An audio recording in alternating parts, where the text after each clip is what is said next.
रात को एक सहाबी थे जवान, 12-14 साल उम्र, इश्क लगा सी खेड़ा खेड़ दी में, 12-14 साल उम्र, तो हर वक्त हुजूर के पास रहते थे। सहाबा कहते हैं हमने सोचा हर वक्त ही रहता है।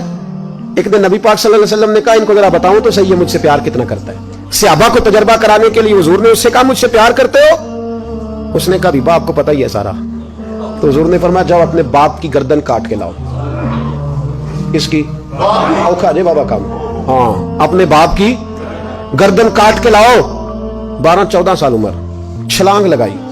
मस्जिद नबवी के दरवाजे पर मौला अली शेर खुदा खड़े थे, उनकी गर्दन में तीर कमान तलवार थी, खैंची तलवार, और जब दौड़े ना जज्बात में तो हुजूर ने फरमाया इसे पकड़ लाओ, इसने सचमुच काट के ले आनी है, ले आओ पकड़ के। आशिक नजाकत जानते हैं। हजरत तलहा बिन बरा बीमार हो गए, बीमार, दिन में 2 दफा मेरे नबी तीमारदारी करने जाते थे, 2 दफा। अल्लाह करे वो बीमारी में ही आ जाए। चिर होया मैनू तरले लेंदियां कदी मोड़ मेरे वल वागा, ख्वाब मेरी विच एक बार जिया में मैं सारी उम्र न जागा। नबी पाक सल्लल्लाहु अलैहि वसल्लम 2 दफा तीमारदारी करने जाते, 2 दफा दिन, 2 दफा हुजूर पता ले। एक दिन हुजूर शाम को गए, उनका माथा चूमा तो हुजूर की आंखों में आंसू आ गए। फिर मेरे हबीबे पाक ने उनके वालिद को कोने में बुलाया, कोई बात कही, बाप भी रोने लगे। हुजूर ने फिर प्यार किया, चले गए। हजरत तलहा अपने अब्बा जी से कहने लगे हुजूर क्या कह के गए? कहा बेटे कुछ नहीं। कहा नहीं मुझे बताएं, कुछ नहीं, रिश्ता ही बड़ा नाजुक, नहीं बताएं। तो बाप ने सर पे हाथ रखा, कहा हुजूर कह गए हैं तो आज शाम को फौत हो जाएगा। और जब हुजूर ने कहा जब इसका इंतकाल हो जाए तो मुझे खबर करना।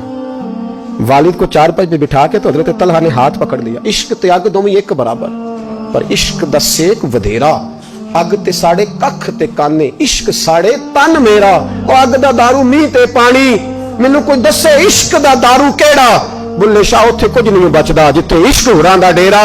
हाथ पकड़ा बाप का, कहने लगे अब्बा जी एक वादा करो, रात को जब मैं फौत हो जाऊं तो नबी पाक को इत्तला नहीं देनी, खबर। का बेटे हुजूर कह गए देनी है, तू कहता नहीं देनी, क्यों? आशिक नजाकत जानते हैं, अगरचे 12-14 साल उम्र थी पर इश्क पक्का था ना, नजाकत समझते थे।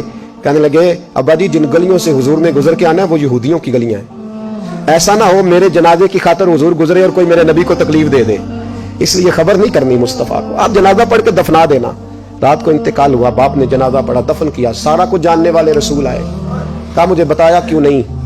अर्ज की महबूबा, कहता था हुजूर को तकलीफ नहीं देनी, मेरी जात की खातर तकलीफ ना देना, ना कोई यहूदी तकलीफ ना पहुंचा दे, गलियां यहूदियों की हैं, कुर्बान जाए सारी दुनिया रोजा रसूल पे।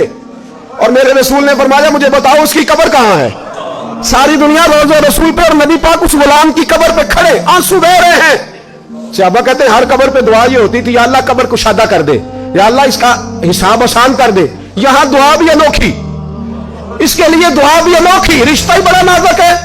मेरे नबी पाक ने दुआ बड़ी अनोखी फरमाई, कहा ऐ अल्लाह जब मेरे तलहा की तेरे साथ मुलाकात हो तो जरा इससे मुस्कुरा के मिलना, वो तेरी शान के लायक है, जरा इससे मुस्कुरा के मिलना। कहते वजद हो गया तारी, इसलिए कि जो रिश्ता नबी का उम्मती से है और उम्मत का रसूल से है, उसकी नजाकत को सिर्फ गुलाम जान सकते हैं, गुलाम जान। मैंने पिछले जुमे भी कहा था, मुझे एक शख्स कहने लगे आप बत्तियां लगाते हैं, झंडियां लगाते हैं, मैंने कहा बस नहीं चलता, हम तो तारे भी लगा दे, उन्हें हमारा पता ही नहीं। मेरा दिल करता है गली गली फिरूं और ये नारा लगाऊं, जान है इश्क मुस्तफा रोज फुजू करे खुदा, जिसको हो दर्द का मजा वो नाजे दवा उठाए क्यों, और फिर के गली गली तबाह ठोकरे सबकी खाए क्यों, अगर दिल को ये अक्ल दे खुदा तो तेरी गली से जाए क्यों।